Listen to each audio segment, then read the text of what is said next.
NBA and MLB slates. It's hard to beat Vegas, but what we're going to do here is try our best. So, as will be the case with every show, which, by the way, Monday through Friday at 11 a.m. every day, we'll be streaming right here. And playbacks will also be available afterwards on YouTube. So, if you missed the live show, no worries. You can still get the picks in. So, the NBA slate, there's 4 games today. Rockets versus Pacers, Raptors and Sixers, Thunder versus the Heat, and the Clippers versus the Nuggets.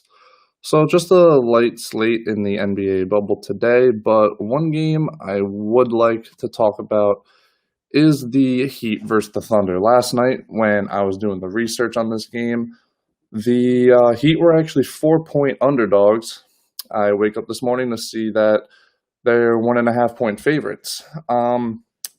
The line is still a little shaky. I've seen it, the Heat also still at 1.5 underdogs, anywhere to 2-point favorites. So this line has moved a lot, and it is likely to move even more before the game actually tips off, and for good reason. The injury report in this game is absolutely huge. For the Heat, Kendrick Nunn is possible to return, but in all likelihood, he won't play till Friday. But it's on the Thunder side that the injuries really seem to matter.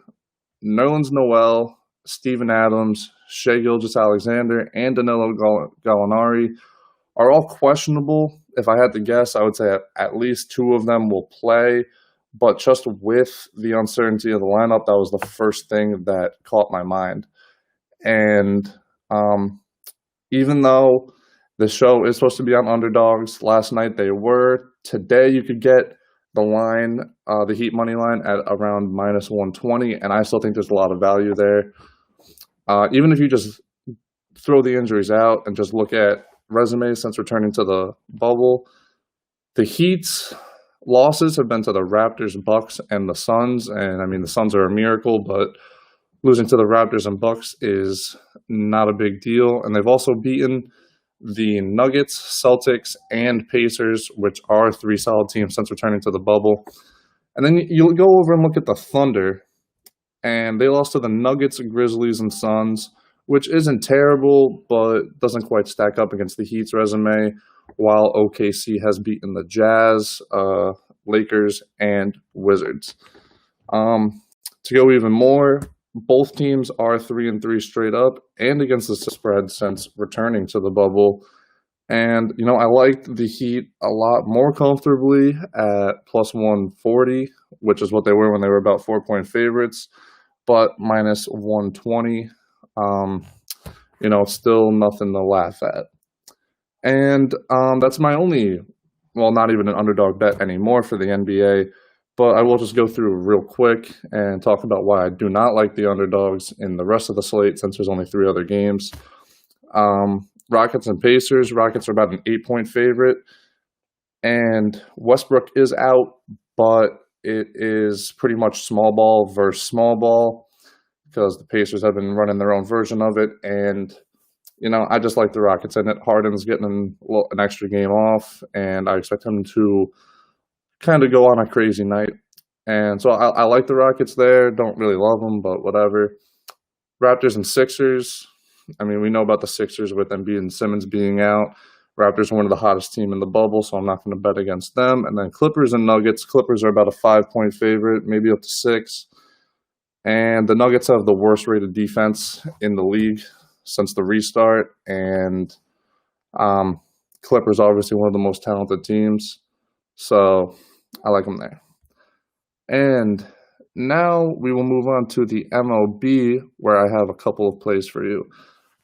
First one is the Rockies and the Diamondbacks, which once again, I apologize. When I looked at these lines last night, the Rockies were slight underdogs, and now they are slight favorites because, of course, they are.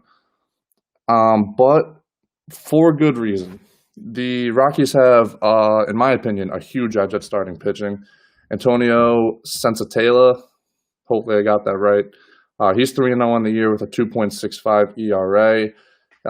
Got 17 innings and 3 starts. Not terrible, not great, but, I mean, He's been putting up numbers. But then you look on the other side, Luke Weaver for the Diamondbacks has had a terrible year. He is 0-3 in his 3 starts, 12.19 ERA, and has only gotten through 10 and a third innings.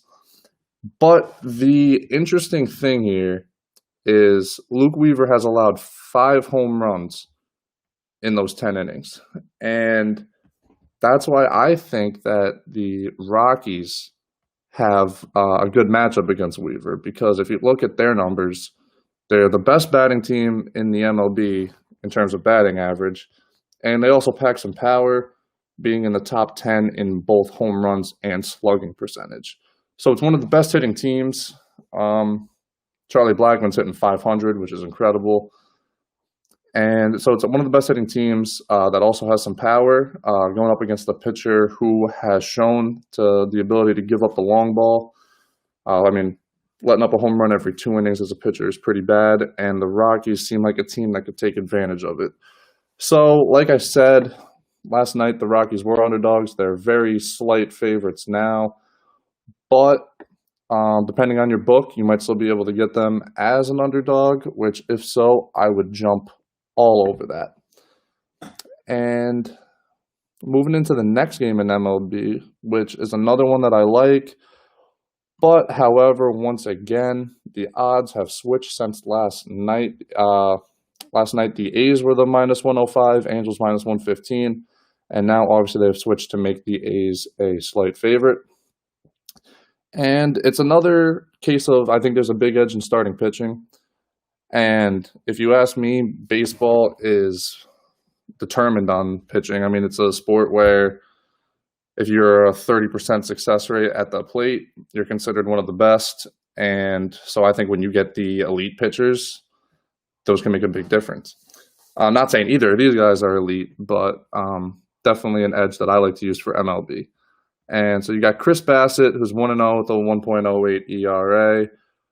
He has 15 Ks on the year, only 4 walks, and has not allowed a home run. So he's having a good year, keeping the ball inside the ballpark and keeping runners off the plate. And the Angels starter, Griffin Canning, 0-2, but, however, he hasn't pitched terribly. He does have a 3.14 ERA in his 14 innings. He has 16 strikeouts, but my big edge here, the reason why I like this game so much, is that in Griffin Canning's 14 innings, he has walked 10 batters. And the reason why I like that is because the A's are actually the best in the league at drawing walks. They've drawn 76 walks in the year, which is best in the league, or tied for the best anyway. And if you see what I have up on screen, the A's are 25th in batting average. The Angels aren't much better; they're only 22nd. But they're number 6 in on-base percentage. So they have really been doing whatever they can to get on base, considering neither of these teams are very good at the plate. And so that's the reason why I like the A's. It's a pitcher with control issues versus the A's, who are one of the most patient teams in the MLB, willing to extend the pitch count and draw walks.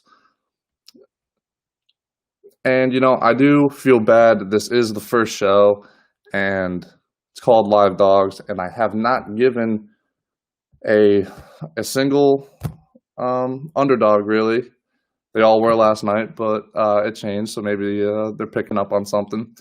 So I would like to give everybody here a couple of leans that I have that are still underdogs. I don't love them as much as the 3 that I gave, but it's the Royals, who I think you could get up to about +110 versus the Reds.